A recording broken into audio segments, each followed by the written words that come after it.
محمد رسول اللہ۔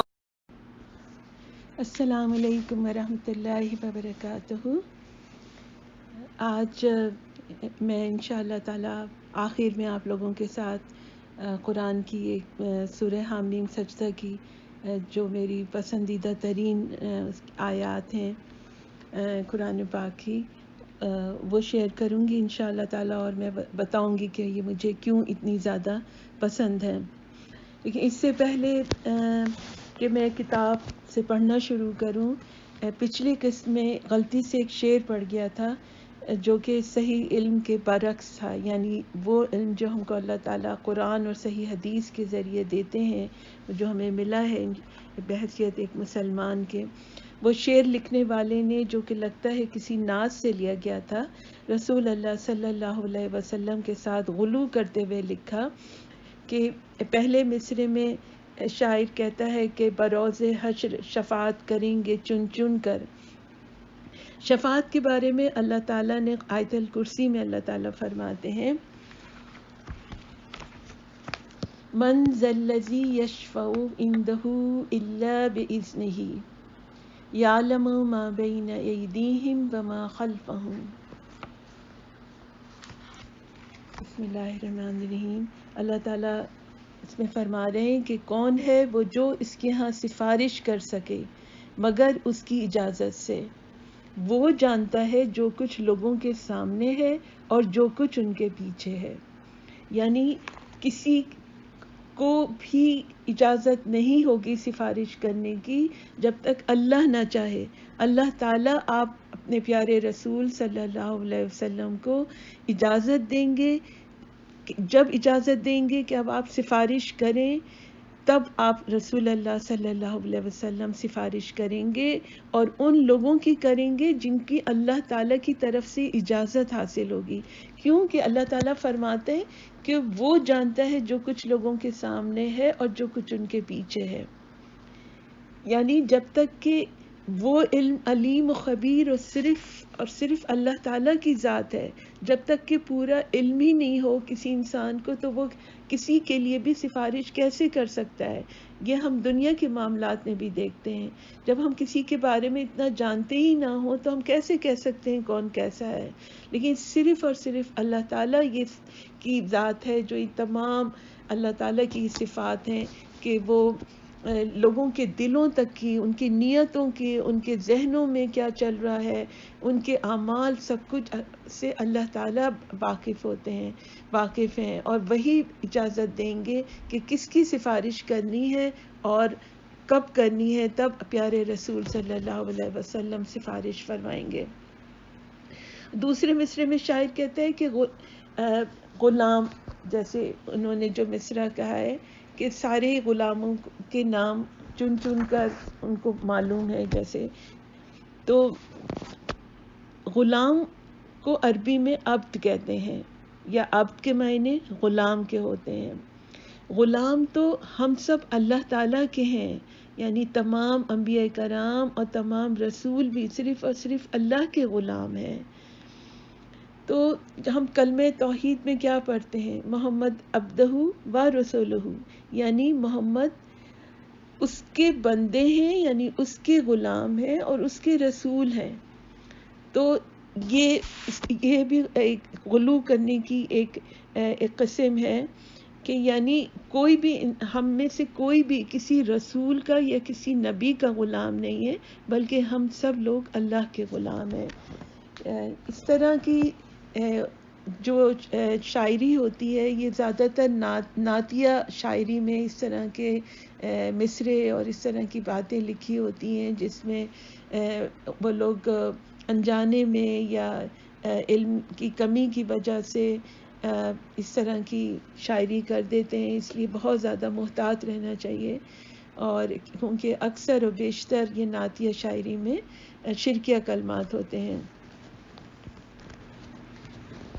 پچھلی قسم میں ہم نے کیا پڑھا تھا، اس میں ایک نظر ڈال لیتے ہیں۔ بسم اللہ الرحمن الرحیم۔ اللہم صلی علی محمد وعلی آلہ وبارک وسلم۔ رب اشرح لی صدری ویسر لی امری واحلل عقدۃ من لسانی یفقہوا قولی۔ پچھلی قسط میں ہم نے پڑھا تھا کہ بارش کی وجہ سے کعبے کی دیواروں میں شگاف پڑ گئے تھے اور حالت ایسی ہو گئی تھی کہ دوبارہ اس کی تعمیر ہونی تھی۔ ہر قبیلہ اس کو گرانے اور تعمیر میں حصہ لینا چاہتا تھا اور سب نے حصہ لیا۔ اب لیکن حجر اسود کا معاملہ جس کی وجہ سے قبیلوں میں ایک بڑی جنگ ہونے کا بھی خطرہ تھا، کھلنی شروع کیونکہ ہر قبیلے کی خواہش تھی کہ حجر اسود کو جگہ پر وہ رکھے، جس کی برسوں سے تلاش آپ تھی صلی اور جس اللہ کے علیہ لیے آپ وسلم نے انتہائی اللہ تعالیٰ بےتاب کی تھے۔ رہنمائی سے سالہ اس کا سال کی بہترین عبادت اور فیصلہ کیا ریاضت سے اور ایک بڑی روح جنگ میں ہوتے روشنی ہوتے پھوٹ رہ پڑی، گئی۔ دل آئینے آپ کی اسی طرح طرح چمک غار اٹھا، ہرا جاتے باطن تھے، یکا کئی یک دن دمک اور اٹھا راتیں وہاں اور آپ پر گزارتے تھے ہدایت اور کا دنیا کی الہام ہونے حقیقت پر لگا۔ غور کرتے تھے۔ آپ کو سچے اللہ خواب تعالیٰ نظر نے آنے آپ کو شروع 3 ہو گئے، بیٹے ان دیے سے تھے آپ جو پر حقیقت حقیقت کھل کھل گئی گئی اور فوت ہو گئے، تاریکی کے وہ لیکن پردے تار حضرت تار علی ہو گئے رضی اللہ جنہیں تعالیٰ چاک عنہ کرنے کے اور لیے حضرت آپ مسلسل زید زور رضی لگا اللہ رہے تعالیٰ تھے۔ عنہ آپ کے سامنے میں حق و ہدایت شامل کی ہو گئے۔ شاہراہ روشن ہو گئی اور آپ نے محسوس کیا کہ دنیا کی رنگینی 4 دن کی ہے اور یہاں کی راحتیں اور لذتیں وقتی اور فانی ہیں۔ آپ کو اندازہ ہوا قوم کتنی غلط باتوں میں گرفتار ہے، اس کے عقیدوں میں کتنا بگاڑ ہے اور وہ سیدھی راہ سے کتنی دور ہے۔ آپ یہ جان گئے کہ تنہا اللہ ہی سب کا معبود ہے، اس کا کوئی شریک اور ساجی نہیں، سارے انسان اسی کے بندے ہیں، زمین اور آسمان بھی اسی کے تابع ہیں اور وہ سب کو اس کے کیے کا بدلہ دے گا۔ ذرہ برابر نیکی ہوگی وہ بھی سامنے آئے گی اور بدی ہوگی وہ بھی سامنے آئے گی۔ آپ کو برابر سچے خواب دکھائی دینے لگے۔ اس طرح جو باتیں جاننے کے لیے آپ بے چین تھے اور جن کی حقیقت معلوم کرنے کے لیے آپ تڑپ رہے تھے، اب وہ سورج چاند کی طرح روشن ہو گئیں۔ حق بالکل عیاں ہو کر نظروں کے سامنے آ گیا اور باطل کی بھی ساری حقیقت آپ پر واضح ہو گئی۔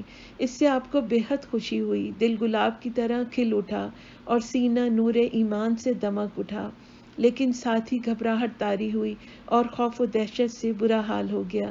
آپ کو ایک زمانے سے حقیقت کی تلاش تھی، اس حقیقت کو پا کر آپ کو بے حد خوشی ہوئی، لیکن اس کا اعلان کرنے پر قوم کا کیا رویہ ہوگا یہ سوچ کر آپ گھبرا اٹھے اور خوف سے دل لرزنے لگے۔ اللہ نے آپ کو ہدایت دی، آپ کو وہ راہ سجائی جو اس کے نیک بندوں کی راہ ہے، لیکن قوم تو گمراہی کے دلدل میں پھنسی ہے، اسے ہدایت کی شاہراہ پہ کون لائے گا، باطل سے اسے بیزار کون کرے گا اور حق کو اس کے دل میں کون اتارے گا۔ جب خواب صبح کی طرح روشن ہو جاتا، اس کی تعبیر کھل کر سامنے آ جاتی اور نامعلوم باتیں بھی معلوم ہو جاتی تو آپ بہت فکر مند ہوتے، ذہن میں طرح طرح کے خیالات گونجنے لگتے اور آپ کو اپنے بارے میں شبہ ہونے لگتا۔ چنانچہ آپ نے خدیجہ رضی اللہ تعالیٰ عنہ کو سارا حال کہہ سنایا اور دل پر جو بیت رہی تھی وہ بھی بتایا۔ خدیجہ رضی اللہ تعالیٰ عنہ نے ساری باتیں توجہ سے سنی، پھر آپ کی ڈھارس بنائی۔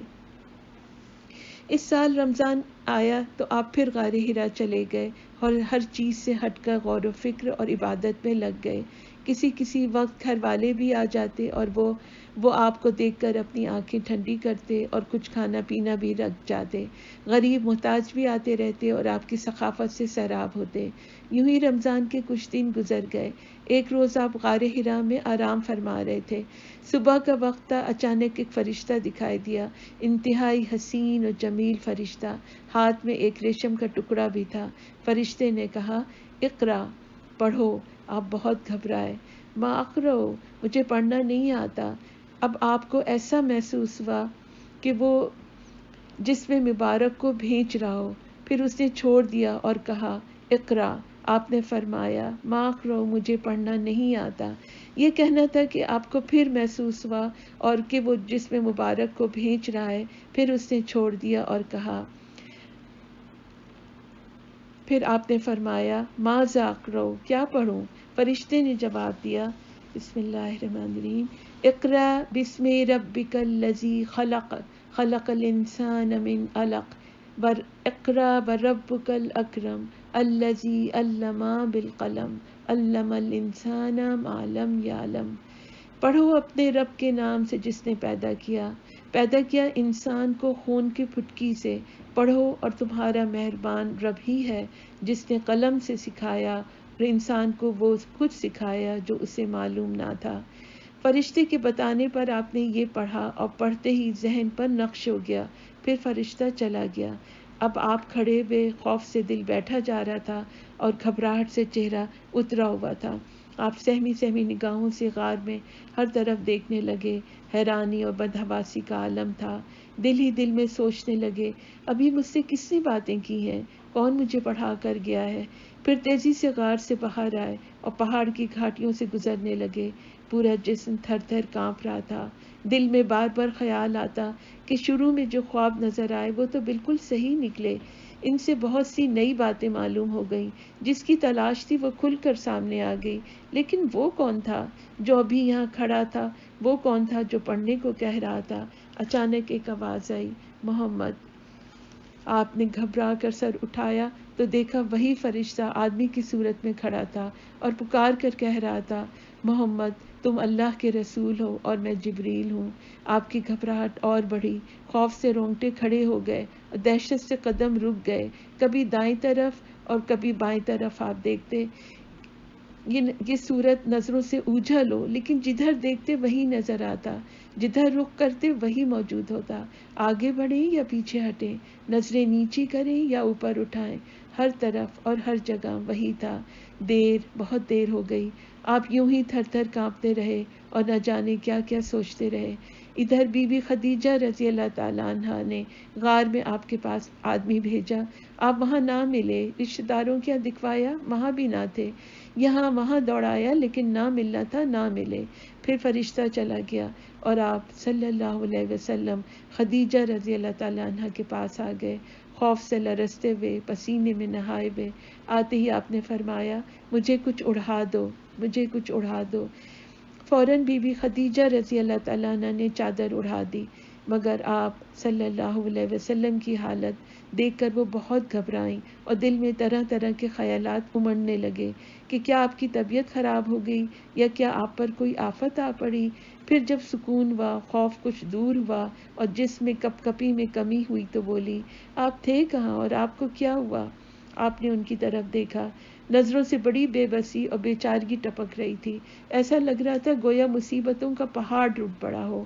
پھر فرمایا، خدیجہ مجھے کیا ہوا؟ اس کے بعد جو کچھ آپ نے دیکھا وہ بیان کیا اور فرمایا، مجھے اپنے بارے میں ڈر ہے۔ مگر بی بی خدیجہ رضی اللہ تعالیٰ عنہا تھیں بہت ہوشیار، یہ باتیں سن کر وہ ذرا بھی نہ گھبرائیں، بلکہ انہوں نے آپ کو بہت ہی عزت کی نظروں سے دیکھا، چہرے پہ یقین اور اطمینان کی مسکراہٹ تھی۔ پھر آپ کو اطمینان دلایا اور بولی، آپ خوش ہو جائیے اور جو آپ کر رہے ہیں اور وہ کرتے رہیے، اس ذات کی قسم جس کے ہاتھ میں خدیجہ کی جان ہے، آپ اس امت کے نبی ہوں گے۔ آپ تو سچ بولتے ہیں، صلہ رحمی کرتے ہیں، امانتیں ادا کر دیتے ہیں، مجبوروں اور بے کسوں کو سہارا دیتے ہیں، مہمانوں کی خاطر تواضع کرتے ہیں، حق کے کاموں میں مدد کرتے ہیں، بھلا اللہ تعالیٰ آپ کو ضائع کیسے کر سکتا ہے؟ خدیجہ رضی اللہ تعالیٰ عنہ کی ان باتوں سے آپ کو بہت ڈھارس بندھی، ساری بے چینی دور ہو گئی اور چہرہ مبارک خوشی سے تمتما اٹھا۔ آپ نے اس دل جوئی پر ان کا شکریہ ادا کیا اور پھر آنکھیں بند کر لیں اور سو گئے۔ ادھر بی بی خدیجہ رضی اللہ تعالیٰ عنہ نے آپ کی باتوں پہ غور کیا تو انہیں بے انتہا خوشی ہوئی، لیکن ساتھ ہی کچھ ڈر ہوا، کچھ خوف اور اندیشہ ہوا۔ یہ بھی اخلاص اور محبت کا تقاضا تھا، چنانچہ آپ نے سوچا چلیں چچیرے بھائی ورقہ کے پاس، کچھ ان سے پوچھیں، شاید وہ کچھ بتائیں۔ یہ ورقہ نوفل کے بیٹے اور انتہائی حکیم و دانا تھے۔ مختلف مذاہب کو انہوں نے کھنگال ڈالا اور بڑی باریک بینی سے ہر ایک کا جائزہ لیا۔ پہلے یہودیت کی طرف میلان ہوا، پھر عیسائیت کو اختیار کیا، انجیل پر گہری نظر تھی، عربی میں اس کا ترجمہ بھی کرتے تھے۔ خدیجہ رضی اللہ تعالیٰ عنہ آئیں، ان کو سارا ماجرا سنایا، آپ پہ جو کچھ بیتی تھی سب کہہ سنایا۔ سب سن کر وہ بولے، پاک ہے، پاک ہے، قسم ہے اس ذات کی جس کی مٹھی میں ورقہ کی جان ہے۔ خدیجہ اگر تمہاری بات صحیح ہے تو یہ وہی ناموس جبریل ہے جو موسیٰ کے پاس آتا تھا، بخدا وہ اس امت کا نبی ہوگا۔ اس سے کہو کہ ڈرے نہیں، جو کچھ کر رہا ہے کرتا رہے۔ اب کیا تھا، بی بی خدیجہ رضی اللہ تعالیٰ عنہا خوشی سے بےتاب ہو گئیں، آتے ہی بولی، مبارک ہو، مبارک ہو۔ پھر چچیرے بھائی ورقہ سے جو باتیں ہوئی تھیں وہ سب بیان کی اور کہا کہ وہ آپ سے ملنا چاہتے ہیں۔ پھر اسی وقت وہ ایمان لے آئیں۔ اس کے بعد کعبے کا طواف کرنے آپ چلے گئے۔ راستے میں ورقہ مل گئے، دیکھتے ہی بولے آپ نے ساری داستان سنا دی۔ ورقہ نے کہا اس ذات کی قسم جس کے ہاتھ میں میری جان ہے، تم اس امت کے نبی ہوگے۔ یہ وہی ناموس ہے جو موسیٰ علیہ السلام کے پاس آتا تھا۔ بھتیجے نبی ہونے کا اعلان کرو گے تو لوگ جھٹلائیں گے، ہر طرح ستائیں گے، گھر سے بے گھر کر دیں گے، جنگ کرنے سے بھی نہ چکیں گے۔ کاش اس وقت میں زندہ رہتا۔ آج یہاں تک، پھر انشاءاللہ تعالیٰ اس سے آگے ہم اگلی قسمیں پڑھیں گے، لیکن اس سے ختم کرنے سے پہلے میں انشاءاللہ تعالیٰ آپ سے سورہ حامیم سجدہ کی وہ آیات شیئر کرتی ہوں۔ اعوذ باللہ من الشیطان الرجیم، بسم اللہ الرحمن الرحیم۔ ان الذین قالوا ربنا اللہ ثم استقاموا تتنزل علیہم الملائکۃ الا تخافوا ولا تحزنوا وابشروا بالجنة التي كنتم توعدون نحن اولیاؤکم فی الحیاة الدنیا وفی الآخرہ وَلَكُمْ فِيهَا مَا تَشْتَهِي أَنفُسُكُمْ وَلَكُمْ فِيهَا مَا تَدَّعُونَ۔ اللہ تعالیٰ فرماتے ہیں جن لوگوں نے کہا کہ اللہ ہمارا رب ہے اور پھر وہ اس پر ثابت قدم رہے، یقیناً ان پر فرشتے نازل ہوتے ہیں اور ان سے کہتے ہیں کہ نہ ڈرو، نہ غم کرو اور خوش ہو جاؤ اس جنت کی بشارت سے جس کا تم سے وعدہ کیا گیا ہے۔ ہم اس دنیا کی زندگی میں بھی تمہارے ساتھی ہیں اور آخرت میں بھی۔ وہاں جو کچھ تم چاہو گے تمہیں ملے گا اور ہر چیز جس کی تم تمنا کرو گے وہ تمہاری ہوگی۔ یہ ہے سامان ضیافت اس ہستی کی طرف سے جو غفور الرحیم ہے۔ غور کرنے اور سمجھنے کی بات یہ ہے کہ جنہوں نے کہا اللہ میرا رب ہے، پھر اس پر ثابت قدم رہے، زندگی کے ہر معاملے میں اللہ کو انہوں نے آگے رکھا، اپنی زندگی میں ہر کام ہر وقت اس بات کو اہمیت دی کہ کوئی ایسی چیز نہ ہو جس سے میرا رب ناراض ہو، یعنی اللہ تعالیٰ کی رضا کا حصول زندگی کا مقصد بنا رہا۔ جس بات چیت کا یہاں ذکر ہے وہ خاص کر دو مقام پر ہوتا ہے۔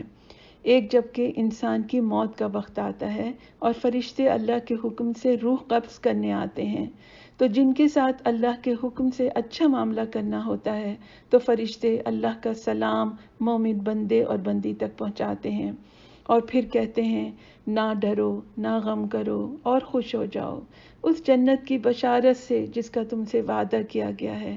ہم اس دنیا کی زندگی میں بھی تمہارے ساتھی ہیں اور آخرت میں بھی، وہاں جو کچھ تم چاہو گے تمہیں ملے گا اور ہر چیز جس کی تم تمنا کرو گے وہ تمہاری ہوگی۔ یہ ہے سامان ضیافت اس ہستی کی طرف سے جو غفور الرحیم ہے۔ بے شک ایسا ہی ہوگا کیونکہ اللہ سچے ہیں اور اللہ کا کلام سچا ہے، اللہ کے نبی سچے ہیں اور اللہ کے فرشتے سچے ہیں۔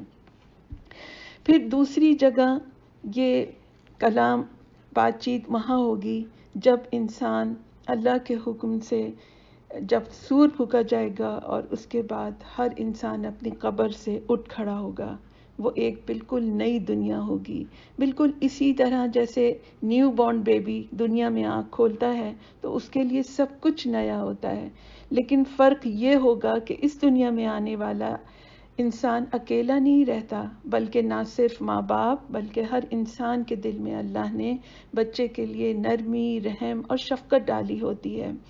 لیکن وہ دن تو روز جزا کا دن ہوگا، ہر ایک کو اپنی پڑی ہوگی، نفسا نفسی کا وقت ہوگا، یہاں تک کہ ماں کو اولاد کی اور اولاد کو ماں کی پرواہ نہ ہوگی۔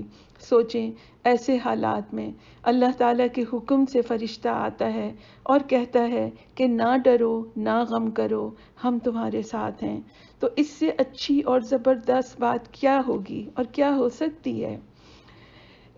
جنت تک جانے کے لیے آپ سب کو پتہ ہے کہ کتنے مراحل سے گزرنا ہوگا، پورے پلے صراط سے بھی گزرنا ہے، تو اور بھی اللہ تعالیٰ کے سامنے اگر اللہ ہم پر رحم کا معاملہ کریں اور ہم سے آسان حساب لیں تو یقیناً بہت بڑی خوش نصیبی کی بات ہوگی، لیکن ہمیں اپنے اعمال کا بھی حساب دینا ہے، اور ہمیں دنیا میں جتنی نعمتیں اللہ نے دی ان کا بھی حساب دینا ہے۔